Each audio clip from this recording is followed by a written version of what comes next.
नमस्कार, मी प्रिया काळे. तरुण भारतच्या न्यूज बुलेटिन मध्ये आपल्या सर्वांचं स्वागत. आता पाहूया ठळक घडामोडी. लोंढा मिरज या 186 किलोमीटर रेल्वे मार्गाच्या दुपदरीकरणासह विद्युतीकरणाचे काम पूर्ण झाले आहे. एकूण 60 टप्प्यात मागील 5 वर्षांपासून विद्युतीकरण व दुपदरीकरण करण्यात आले. यामुळे मिरज रेल्वे स्थानकातून कर्नाटक तसेच गोवा येथे जाणाऱ्या एक्सप्रेस आता विजेवर धावणार आहेत. महाराष्ट्र व कर्नाटक या 2 राज्यांना जोडणाऱ्या लोंढा मिरज रेल्वे मार्गाच्या दुपदरीकरणाला डिसेंबर 2019 पासून सुरुवात झाली. तत्कालीन रेल्वे राज्यमंत्री कैलासवासी सुरेश अंगडी यांच्या प्रयत्नातून रेल्वे मार्गाच्या कामाला गती मिळाली. एकूण 60 टप्प्यांमध्ये काम पूर्ण करण्यात आले. पहिल्या टप्प्यात चिकोडी ते घटप्रभा या 16 किलोमीटर रेल्वे मार्गाचे काम पूर्ण झाले. दुसऱ्या व तिसऱ्या टप्प्यात चिकोडी रायबाग चिंचली अशा 31 किलोमीटर व बेळगाव खानापूर 25 किलोमीटर रेल्वे मार्गाचे काम पूर्ण करण्यात आले आहे. त्यानंतर चौथ्या टप्प्यात लोंढा खानापूर 25 किलोमीटर रेल्वे मार्गाचे दुपदरीकरण व विद्युतीकरण करण्यात आले आहे. बेळगाव शहरातील रस्त्यांवर हजारोंच्या संख्येने फिरणाऱ्या भटक्या कुत्र्यांचा रहिवाशांना उपद्रव होतो. एवढ्याच कारणावरून धडधाकट भटक्या कुत्र्यांना ठार मारू नका. या कुत्र्यांना न मारता त्यांच्या हल्ल्यामागील कारणे शोधावीत आणि कुत्र्यांना संरक्षण द्यावे. तसेच त्यांना अन्न पाणी देऊन त्यांची संख्या वाढू नये यासाठी महानगरपालिकेने नसबंदी मोहीम हाती घ्यावी असा आग्रह प्राणी विकास समाजसेवी संस्थेचे डॉक्टर मठपती यांनी केला आहे. गुरुवारी शहरात पत्रकार परिषद घेऊन ते बोलत होते. ते पुढे म्हणाले की प्राण्यांना न मारता त्यांना आपल्या घरातील उरलेले अन्न आणि पाणी द्या. भटक्या कुत्र्यांना खायला मिळत नसल्याने ती आक्रमक होतात. भटक्या कुत्र्यांशी कसे वागावे याविषयी लोकांमध्ये जनजागृती करण्यासाठी महापालिकेच्या अधिकाऱ्यांना सूचना द्याव्यात. आपल्या समाजात प्राणीमित्र वातावरण असले पाहिजे.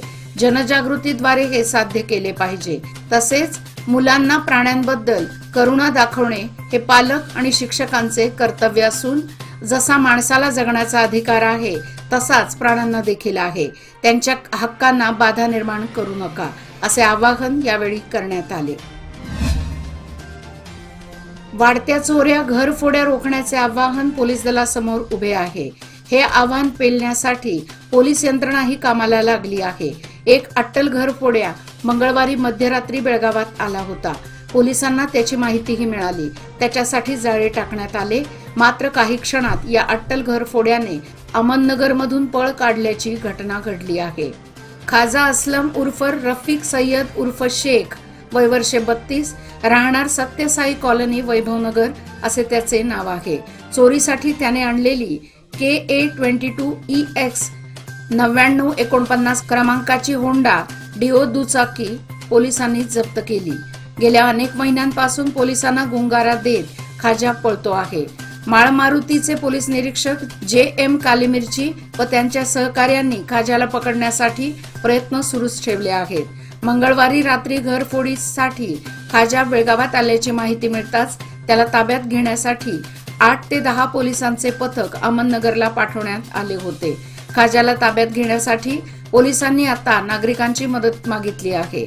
खाजाविषयी कोणाला माहिती असल्यास 9480804107 या क्रमांकावर माळमारुती पोलीस निरीक्षकांशी संपर्क साधण्याचे आवाहन करण्यात आले आहे. येळ्ळूर रोड वडगाव येथील श्री अन्नपूर्णेश्वरी देवीच्या 11व्या वार्षिकोत्सवाला बुधवारपासून भक्तिभावाने प्रारंभ झाला. सकाळी 8 वाजता नागदेवतेच्या प्रतिमेची प्रतिष्ठापना झाल्यानंतर श्री अन्नपूर्णेश्वरी देवी व मंदिर परिसरातील देवतांना कलशाभिषेक करून महोत्सवाला प्रारंभ करण्यात आला. याशिवाय गणहोम, नवग्रह होम, अन्नपूर्णेश्वरी याग असे कार्यक्रम झाले. सायंकाळी 5 वाजता अन्नपूर्णेश्वरी देवीचा पालखी महोत्सव झाला. मंदिरापासून केशवनगर, गाडे मार्ग, पाटील गल्ली, आनंदनगर, येळ्ळूर रोड मार्गे पालखी पुन्हा मंदिरापर्यंत आली.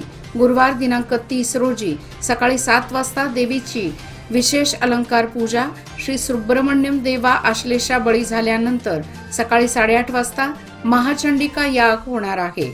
सायंकाळी 6 वाजता हबप मारुती सांब्रेकर धामणे यांचे प्रवचन आयोजित केले आहे. त्यानंतर सायंकाळी 7 वाजता हबप बाळकृष्ण मुळे महाराज सांगली यांचे कीर्तन होणार आहे। शुक्रवार दिनांक 31 मे रोजी दुपारी 1 ते 3 वाजेपर्यंत महाप्रसाद होणार असून उत्सवात सहभागी होण्याचे आवाहन देवस्थान विश्वस्त मंडळाने केले आहे। पावसाळा सुरू असणार असल्याने साथीचे आजार डोके वर काढण्याची शक्यता आहे, तेव्हा संसर्गजन्य आजारांचा प्रादुर्भाव रोखण्यासाठी तालुका तसेच ग्रामपंचायतींनी खबरदारी घ्यावी, कचऱ्याची उचल तसेच शुद्ध पिण्याच्या पाण्याचा पुरवठा करावा अशी सूचना जिल्हा पंचायतीचे मुख्य कार्यकारी अधिकारी राहुल शिंदे यांनी केली आहे। बुधवारी कित्तूर तालुका पंचायतीला भेट देऊन त्यांनी तालुका पंचायत अधिकाऱ्यांना या सूचना केल्या आहेत। पिण्याच्या पाण्याच्या टाक्या स्वच्छ कराव्यात। आता शाळांना लवकरच सुरुवात होणार आहे, त्यामुळे शाळांची अर्धवट असलेली कामे पूर्ण करावीत। मनरेगा योजनेअंतर्गत विविध विकास कामे राबवून रोजगार देखील उपलब्ध करावा असे त्यांनी सांगितले। यावेळी तालुका पंचायतीचे कार्यकारी अधिकारी भीमाप्पा तळवार, सहाय्यक संचालक सुरेश नागोजी, सहाय्यक निर्देशक निंगराज हलकर्णी मठ यांच्यासह विविध अधिकारी उपस्थित होते। सीआयडी अधिकारी अंजली अंबिगेर खून प्रकरणाचा सखोल तपास करत आहेत। अंजलीचा मारेकरी गिरीश याचा कोठडीचा कालावधी लवकरच संपणार आहे, त्यामुळे आरोपींनी हत्येत वापरलेल्या चाकूचा सीआयडी पथकाने शोध काढला आहे। दावणगिरी तालुक्यातील बोम्मनहळ्ळी गावानजदीक रेल्वे रुळाजवळ हा चाकू सापडला आहे। सीआयडी पथकाने हुबळी येथून आरोपींना घेऊन दावणगिरी येथे येऊन चाकूचा शोध घेतला असता रेल्वे रुळाजवळ चाकू सापडल्याची माहिती रेल्वे पोलीस सूत्रांकडून दिली आहे। पण अंजली अंबिगेर व ट्रेन मधील महिलेच्या हत्येचा वापरलेला चाकू एकच होता की हत्येसाठी वापरण्यात आलेला चाकू वेगळा होता, याची चौकशी पोलीस करत आहेत। जनतेमध्ये भीती निर्माण करण्यासाठी काही समाजकंटकांकडून बॉम्बस्फोटच्या अफवा पसरवण्याचे कृत्य केले जात आहे। बेंगळुरूमधील कॅम्पेगौडा आंतरराष्ट्रीय विमानतळावरील बाथरूममधील आरशावर विमानतळाचे प्रशासकीय कार्यालय आणि कर्मचाऱ्यांचे कार्यालय बॉम्बस्फोटाने उडवून देणार असल्याचा संदेश लिहिण्यात आला। त्यामुळे खळबळ माजली असून तातडीने बॉम्ब शोध पथक, बॉम्ब निकामी पथक व श्वान पथकाने तसेच सुरक्षा कर्मचाऱ्यांनी विमानतळावर तपासणी केली। अखेर कोठेही बॉम्ब आढळून आला नाही। या प्रकरणी एअरपोर्ट पोलीस स्थानकात गुन्हा दाखल करण्यात आला आहे। संदेश कोणी लिहिला याचा सीसीटीव्ही फुटेजच्या आधारे शोध घेण्याचा प्रयत्न केला जात आहे। महिलांची शक्ती हीच समृद्ध भविष्याची निर्मिती। लोकमान्य घेऊन आले आहेत महिला उन्नती योजना, जी देते तुमच्या गुंतवणुकीवर 10% आकर्षक व्याजदर फक्त 500 दिवसांकरिता। किमान गुंतवणूक 10,000 रुपये। अधिक माहितीसाठी आजच कॉल करा 1800-212-4050। योजना फक्त महिला सभासदांकरिता। नियम अटी लागू। लोकमान्य, जिथे पैसे वाढतात आणि नातं वृद्धिंगत होतं। रंगभूमीवर काम करण्यासाठी आवाज खणखणीत असणे ही अभिनयाची पहिली गरज आहे। प्रत्येक माणूस हा उपजत कलाकार असतो, त्याच्यातील हा कलाकार शोधणे अभिनय कार्यशाळा हे एक उत्तम माध्यम आहे। आमच्या टी स्कूलने दैनिक तरुण भारतच्या माध्यमातून गोव्यामध्ये आयोजित केलेला हा पहिलाच प्रयोग होता। प्रशिक्षणार्थी युवा कलाकारांचा उत्साह, आत्मविश्वास व एकंदरीत सादरीकरण पाहून तो निश्चितच यशस्वी ठरला आहे, असे उद्गार प्रसिद्ध अभिनेते प्रशांत दामले यांनी काढले। प्रशांत दामले यांच्या पुणे येथील टी स्कूल अभिनय संस्थेच्या माध्यमातून तरुण भारत तर्फे फोंडा येथे आयोजित केलेल्या 10 दिवसांच्या या कार्यशाळेच्या समारोप सोहळ्यात ते प्रमुख पाहुणे म्हणून बोलत होते। संस्कृती संवर्धन न्यास आणि डॉक्टर भाटीकर चॅरिटेबल ट्रस्ट यांच्या सहकार्याने खडपाबांध फोंडा येथील विश्व हिंदू परिषद सभागृहात आयोजित केलेल्या या कार्यशाळेची काल बुधवारी 29 रोजी सांगता झाली। सर्व प्रशिक्षणार्थींना प्रशांत दामले यांच्या हस्ते प्रशस्ती पत्रके प्रदान करण्यात आली। यावेळी दैनिक तरुण भारतचे सल्लागार संपादक किरण ठाकूर यांनी आपले मार्गदर्शनपर विचार मांडून 10 दिवसांच्या प्रशिक्षणाचा त्यांनी आढावा घेतला। राहुल जारकीहोळी यांनी बेळगाव जिल्ह्यातील गोकाक तालुक्यातील गोकाक फॉल्सला, त्यासोबत गोडचिनमलकी व इतर विविध पर्यटन स्थळांना भेटी देऊन पाहणी केली। पाणीसाठा किती आहे, त्यासोबत सुरक्षिततेसाठी कोणती काळजी घेतली पाहिजे, कारण जसा मान्सून सुरू होतो तसे पर्यटक येण्यास सुरुवात होते। त्यासाठी पर्यटन विभागाचे अधिकारी व कर्मचाऱ्यांशी त्यासंबंधित बातचीत करण्यात आली। त्यासोबत विशेष सूचनाही देण्यात आल्या। यावेळी अन्य पदाधिकारी उपस्थित होते। बेळगाव शहराला पाणी पुरवठा करणाऱ्या राकसकोप जलाशयाची पाणी पातळी गेल्या 5 दिवसात आणखी घटली असून ती काल बुधवारी 2454 फूट इतकी झाली होती. तथापि गतवर्षीच्या तुलनेत यंदा जलाशयातील पाण्याची पातळी 2.5 फूट जास्त आहे. राकसकोप जलाशयाच्या पाणलोट क्षेत्रात गेल्या आठवड्यात जोरदार पाऊस झाला असला तरी जलाशयातील पाणी पातळी वाढलेली नाही. पाण्याची नियमित आवक होत नाही तोपर्यंत पाणी पातळी वाढणार नसल्याचे पाणी पुरवठा मंडळाचे म्हणणे आहे. गेल्या वर्षी 29 मे रोजी जलाशयातील पाण्याची पातळी 2451.45 फूट इतकी झाली होती, तर यंदा ती 2454 फूट इतकी आहे. त्यामुळे येत्या 15 जून पर्यंत जलाशयातील पाणीसाठा बेळगावसाठी उपलब्ध असणार आहे. बेळगाव विमानतळाहून प्रवास करणाऱ्यांची संख्या दिवसेंदिवस वाढत आहे. एप्रिल महिन्यात 31,060 प्रवाशांनी विमान प्रवास केल्याची नोंद विमानतळ प्राधिकरणाकडे झाली आहे. एप्रिल महिन्यात 2.5% प्रवाशांमध्ये वाढ झाल्याचे दिसून आले. शाळांना पडलेल्या सुट्ट्या व यात्रांमुळे प्रवासी संख्येत वाढ झाली आहे. विमानतळाहून देशातील प्रमुख 10 शहरांना विमानसेवा दिली जात आहे. जून महिन्यापासून यापैकी बेळगाव सुरत ही विमान फेरी रद्द करण्यात आली आहे, परंतु इतर शहरांना प्रवाशांचा प्रतिसाद वाढला आहे. सध्या बेंगळूर, मुंबई, दिल्ली, हैदराबाद, अहमदाबाद, नागपूर, जोधपूर, जयपूर, तिरुपती या शहरांना विमानसेवा दिली जात आहे. ग्रामीण भागात पुरवठा होत असलेले पाणी दूषित होण्याची प्रकरणे वाढत आहेत. त्यामुळे खबरदारी उपाययोजना न करणाऱ्या अधिकाऱ्यांना जबाबदार धरून त्यांच्यावर शिस्तभंगाची कारवाई करण्यात येईल, असा इशारा ग्रामविकास व पंचायत राज मंत्री प्रियांक खरगे यांनी दिला. राज्यातील सर्व जिल्हा पंचायतीच्या मुख्य कार्यकारी अधिकारी आणि ग्रामीण पाणी पुरवठा व नैर्मल्य विभागाच्या कार्यकारी अभियंत्यांना प्रियांक खरगे यांनी पत्र पाठवले आहे. ग्रामीण लोकवस्ती असलेल्या भागात पिण्यासाठी शुद्ध पाण्याचा पुरवठा करणे ही ग्रामीण पाणी पुरवठा नैर्मल्य खाते आणि संबंधित अधिकाऱ्यांची प्रथम कर्तव्य आहेत.